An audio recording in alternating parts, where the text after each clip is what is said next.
Hola, vamos a presentar el tema de Renacimiento. Los integrantes son Galia, Dulce y Ever. Edgar Abraham. y Rey Israel Rodríguez Cruz. A continuación empezaremos dando una pequeña introducción sobre el tema. El Renacimiento es un fenómeno cultural que se inició en la Edad Moderna. Este retorna a los principios del humanismo y se produjo en Europa en los siglos XV y XVII. Sirvió como una transición entre la Edad Moderna y la Edad Media. Por lo tanto, trajo consigo una profunda renovación del pensamiento en artes y ciencias. El Renacimiento se caracteriza por el retorno de las raíces grecolatinas clásicas de Occidente, lo cual significó una revaloración de sus mitos, sus discursos y su filosofía, luego de siglos de pensamiento únicamente religioso. Este movimiento inició en Italia, pero no fue un movimiento homogéneo ni unitario. Desde el punto de vista cronológico y geográfico, este surgió de manera desordenada en toda Europa. En cuanto al arte renacentista, se busca la perfección, simetría y proporción perfecta. Este arte renacentista atravesó dos etapas principales, las cuales son el Quintrocentro, que es el periodo en el que se investigó sobre las construcciones de monumentos romanos y griegos, además de introducir la perspectiva a la pintura y el óleo. El Quinticento es la época en la cual se logró el mayor punto de madurez en la época renacentista. En este surgieron grandes artistas y autores que marcaron la época, tales como Miguel Ángel, Leonardo da Vinci, Miguel de Cervantes y Rafael. Entre algunas de las obras más importantes de esta época, la cual es el Renacimiento, están Donato di Angelo. Donato di Angelo Bramante nació en 1443 y murió en 1514. Este fue el arquitecto de la Basílica de San Pedro. Leonardo da Vinci nació en 1452 y murió en 1519. Este fue el pintor de la Mona Lisa, o mejor conocida como la Gioconda. Lorenzo Ghiberti nació en 1378 y murió en 1455. Este fue el arquitecto de la Puerta al Paraíso en el Baptisterio de Florencia. Miguel Ángel nació en 1475 y murió en 1564. Este fue el pintor de la obra en la Capilla Sixtina. Sandro Botticelli nació en 1445 y murió en 1510. Fue el pintor fue el pintor del nacimiento de Venus. Fra Angelico nació en 1345 y murió en 1455. Este fue el pintor de la coronación de la Virgen. A continuación, nuestra compañera Galia va a hablar sobre el Renacimiento que se desarrolló en el país de Italia. El Renacimiento italiano, el hombre en el centro del mundo. Renacimiento, surgimiento de algo o movimiento cultural, social, literario y artístico que surgió en Italia, pero se extendió por toda Europa durante el siglo XV y XVI. Durante este movimiento se desarrolló un entusiasmo por el estudio de la antigüedad clásica griega y latina. Resurge esta cultura gregolatina que se había perdido tras la caída del Imperio Romano. Además, esto coincide con el desarrollo de las clases burguesas con la época de los grandes descubrimientos. La cultura grecorromana los lleva a volver a lo natural, la armonía, la simetría, la contemplación de la naturaleza, entre otros. Esta estética renacentista valora las formas equilibradas y armónicas y la identificación de la realidad. El origen. ¿Por qué surge en Italia? Pasado histórico que ahora se quiere recuperar e impulsar. Nunca tuvo un arraigo total y fuerte del medieval como ocurrió en el resto de Europa, precisamente porque aún estaba latente en el espíritu clásico, punto de reunión de los comerciantes que da fuerza a la edad moderna por medio de sus actividades económicas. Su mayor esplendor en Florencia fue en el siglo XV, donde los mecenas nobles y burgueses comienzan a apoyar a los artistas pidiéndole obras. Luego en Roma en el siglo XVI los artistas cuentan con el apoyo del papado, transformado esta ciudad en la cuna de las artes. La ciudad genora también se destacó, pero en menor medida. Florencia, Italia. El Renacimiento tuvo su origen en Italia en los siglos XV y XVI, llegando a apogeo al iniciarse el siglo XVII. Italia se extiende lentamente por Europa, excepto Rusia. En el transcurso de los 50 años que van desde 1520 a 1517 discurre la madura plenitud del Renacimiento y también se percibe su ocaso. Toda la Europa de Occidente toma parte ahora en el movimiento de las artes y de la letra. Algunas transformaciones culturales del Renacimiento. Era anterior, la gente vivía dentro de grandes propiedades de nobles de la época llamadas feudos, y cada uno de estos tenían dentro de sus propiedades todo lo que necesitaba para ser autosuficiente. Cambia este tipo de vida y comienzan a desarrollarse lo que son las ciudades y las villas o poblaciones, pasando poco a poco el dominio de la comunidad a los comerciantes y fabricantes de todo tipo de bienes, y que la gente, ya fuese noble o plebeya, requería o destacaba poseer. La educación empieza a cobrar una importancia primordial. La nueva visión del rol del ser humano lo impuso al conocimiento matemático, físico, histórico, geográfico y científico. Las mujeres comenzaron a ser tenidas en cuenta en la educación formal, separación de alumnos por cursos según la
El Renacimiento en España.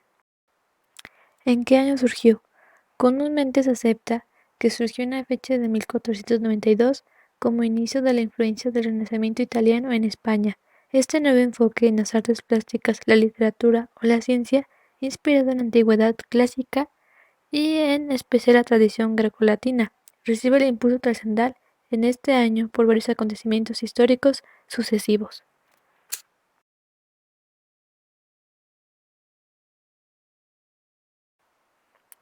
El Renacimiento español vivió su mayor auge durante la época en que reinaron Carlos I y Felipe II. Durante esta época, España se caracterizó por el surgimiento de la organización política imperial, producto de la gran expansión que habían alcanzado los dominios ultramarinos de la corona española. Sin embargo, ya en época de los Reyes Católicos se introdujeron las ideas del humanismo y el Renacimiento italiano, una influencia que tuvo muy buena acogida en la corte debido al espíritu progresista que mostraron estos monarcas. El nuevo estilo italiano llegó a la península ibérica de la mano de una importante familia noble, los Mendoza, quienes eran aliados de los reyes católicos y utilizaron el estilo como un signo distintivo de su clan. También influyeron en el desarrollo del Renacimiento español la relación de la monarquía hispánica con centros artísticos italianos como Roma, sede del papado, y el reino de Nápoles, que había sido conquistado por Alfonso V, rey de Aragón, por lo que se encontraba bajo el dominio de los reyes españoles. En sus características podemos observar que los versos de arte menor son los que tienen menos de 9 sílabas métricas y el verso octosílabo es el recurrente en la poesía renacentista española. El italianismo de Garcilaso y Juan Boscán, la influencia de Petrarca llevada por Boscán y de la Vega, se impuso en muchos aspectos a la llamada lírica provenzal heredada del medioevo español. Lo profano y cotidiano, el amor simple del hombre como herramienta para dignificarse, son los temas de la literatura durante el Renacimiento español. Nuevas métricas se incorporaron a las creaciones poéticas, como los versos endecasílabos, que poseían 11 sílabas, y los heptasílabos, que tenían 7 sílabas. La rima consonante era o es el sonido que ocurre tras la vocal acentuada y que coincide en su totalidad, y esto ocurría, por supuesto, en las últimas palabras de cada verso, generando una sonoridad agradable al oído. La égloga, la oda y la epístola son los géneros más usados. Las églogas aparecieron de la mano de Garcilaso tratando temas relacionados con la vida pastoril, siendo la égloga de Cilicio y Nemoroso la más reconocida. La oda fue una forma de mucho uso en la que el poeta plasmó sus reflexiones profundas sobre la vida y la existencia. Las epístolas o cartas, por su parte, cumplieron un papel comunicativo necesario en la época. Los escritores los utilizaron para transmitir de forma clara sus pensamientos, situaciones de la vida. Regresando al aspecto literario, la literatura del Renacimiento español es el conjunto de obras literarias elaboradas alrededor del siglo XV y XVI en España. Estos textos fueron producto de la interacción cultural con Italia, país que para ese entonces estaba con su mayor crecimiento en la creación artística.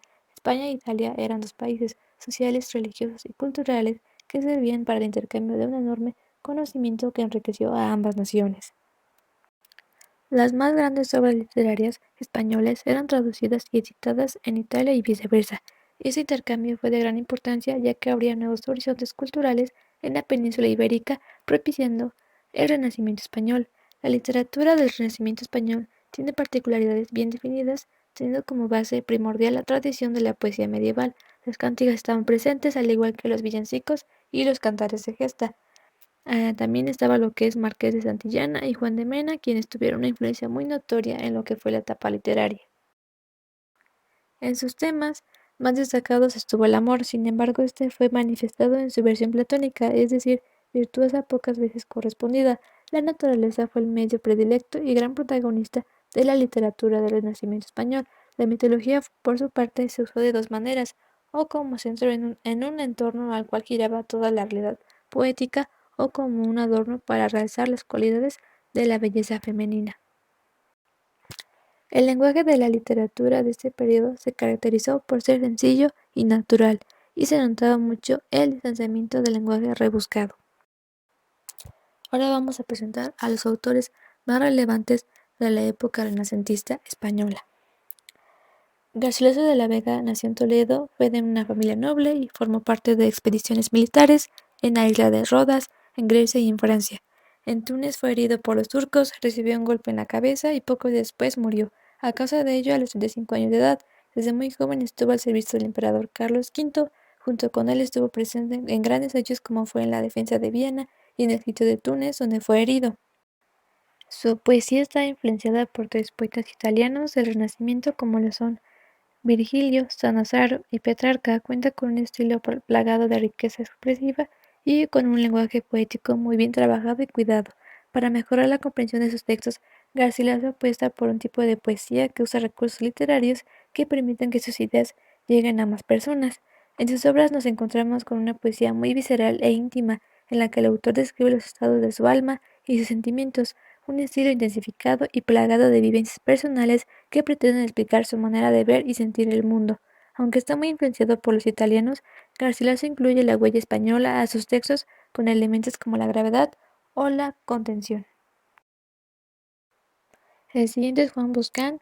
Él nació en 1493 y falleció en 1542.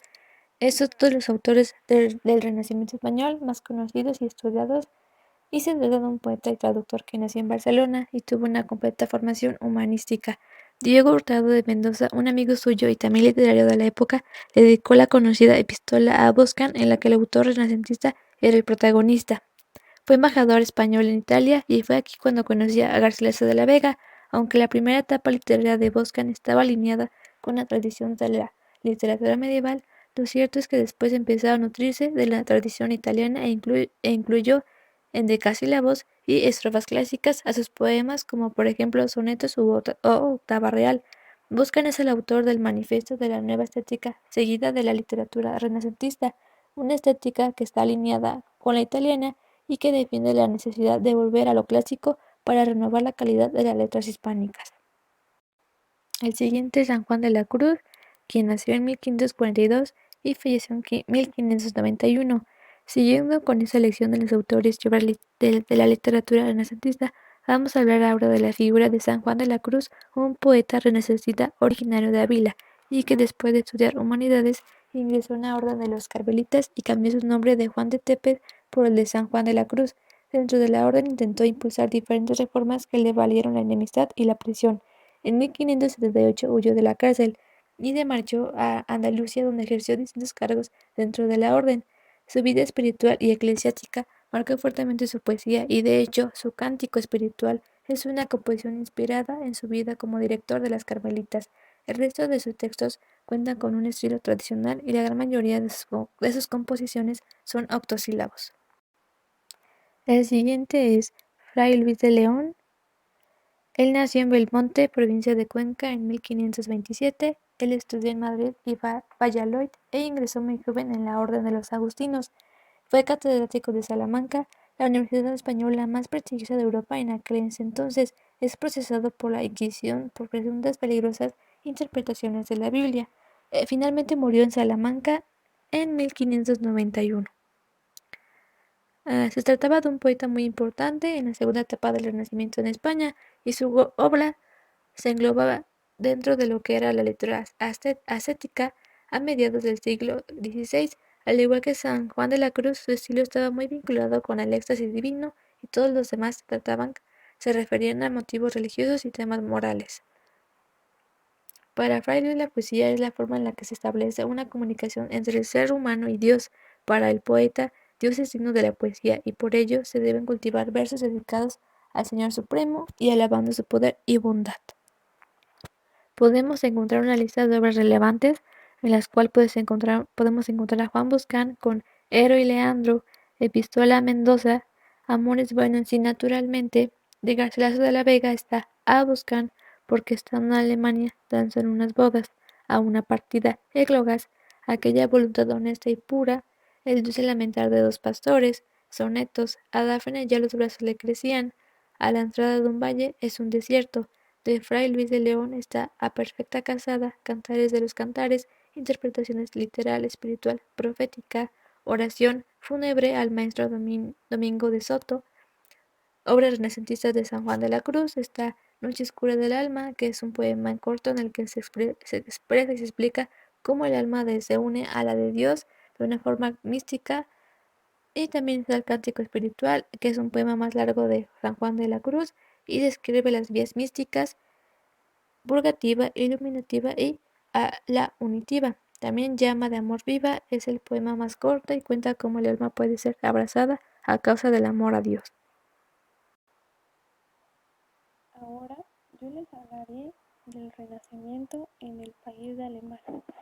La literatura alemana se extendió desde principios del siglo XIII con la epopeya popular El Cantar de los Nibelungos y Kundun. En Minnesota, hacia mediados del siglo XIII, la persona más influyente en el Renacimiento que se da en Alemania no es ni un artista ni un mecenas, sino es el mismísimo Gutenberg, las ideas humanistas y de Martín Lutero, que desencadenará la Reforma Protestante. Recordemos que en el Renacimiento, en el centro de la vida del hombre mismo, y la Reforma implica un alejamiento de la Iglesia Católica. Al siglo XVI se le conoce como la Edad de Oro de la pintura alemana, fundamentalmente en el protagonismo de Durero. El siglo anterior, si bien ya estamos en el Renacimiento en Alemania, vemos perdurar mucho las características del arte gótico. Por ello, el verdadero despertar renacentista da un poco más tarde que en otros lugares. Otra diferencia con Italia para destacar son las distintas concepciones de la representación de la belleza. En el sur se basa en las proporciones armónicas ideales, en cambio en Alemania hay una búsqueda de la belleza más orientada. El siglo XIV estuvo dominado por los escritores en prosa de los místicos maestros Henry Zeus y Juan Tauler. Los maestros cantores desarrollaron un enfoque artesano hacia la música con un intrincado sistema de reglas por la composición e interpretación de canciones.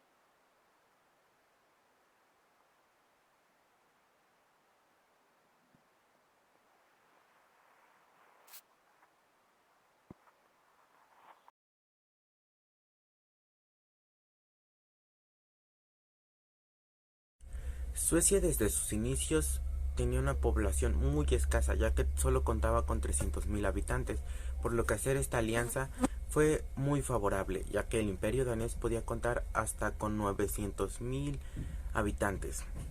En el ámbito político, Suecia fue uno de los más inteligentes también, ya que al igual que sus alianzas, como lo mencioné antes, también intentó hacer alianzas con España. Esto se debió a Margarita I. Margarita I fue la encargada de unir a estos territorios, que le fueron por vía hereditaria y matrimonial. Esto lo hizo de manera estratégica, ya que lo hizo por razones tanto económicamente como demográficamente, y debido a la escasez individual de recursos primos. El Renacimiento en Suecia. El Renacimiento en Suecia comenzó a finales del siglo XIII mediante el ámbito literario y de la pintura. Se desarrolló plenamente durante el siglo XIV y siglo XVI. Durante el transcurso del tiempo, la Suecia danesa tuvo lugar tras la unión de Kalmar en 1397, por la que se unieron Suecia y Dinamarca. Países europeos se dio de la misma manera. En conclusión, podemos decir que el Renacimiento fue un movimiento europeo que se originó en Italia, pero esto no quiere decir que en todos los países europeos se dio de la misma manera. Por ejemplo, podemos decir que el Renacimiento italiano fue un cambio de ideas. Por ejemplo, en la Edad Media en Italia se utilizaba una ideología más religiosa, mientras que en el Renacimiento un cambio de ideas. Por ejemplo, en la Edad Media en Italia se utilizaba una ideología más religiosa, mientras que en el Renacimiento se buscó una ideología más humanista.